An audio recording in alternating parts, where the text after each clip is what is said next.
भारतीय राज्यघटनेचे एक प्रकार डॉक्टर बाबासाहेब आंबेडकर यांचे 144वी जयंती पूर्ण विश्वामध्ये मोठ्या आनंदाने आणि उत्साहाने साजरी होत आहे।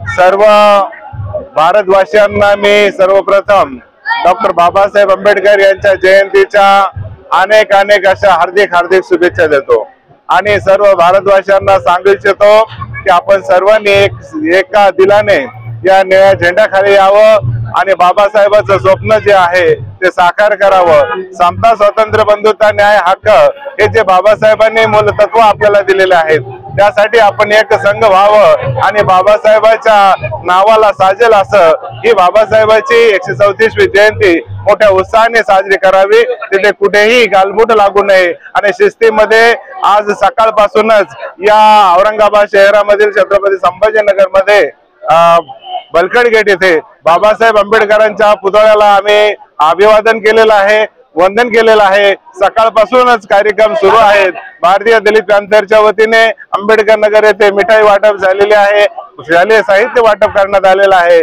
आणि हा कार्यक्रम तिसरा आहे। सायंकाळी टीव्ही सेंटर येथे भव्य दिव्य असा स्वागत समारंभाचा स्टेज निर्माण केलेला आहे आणि आलेल्या भीमरथामधील सर्व अध्यक्ष सचिवाचं भारतीय दलित पॅंथरच्या वतीने सन्मान आणि सत्कार करण्यात येणार आहे। तरी जास्तीत जास्त बौद्ध बांधवांनी, धम्म बांधवांनी यामध्ये सहभागी व्हावं आणि पुन्हा एकदा भारतीय दलित पॅंथरच्या वतीने, अल्पसंख्याक शैक्षणिक संस्थेच्या वतीने, ज्ञान संदीप शिक्षण संस्थेच्या वतीने मी हार्दिक शुभेच्छा देतो। जय भीम, जय बुद्ध।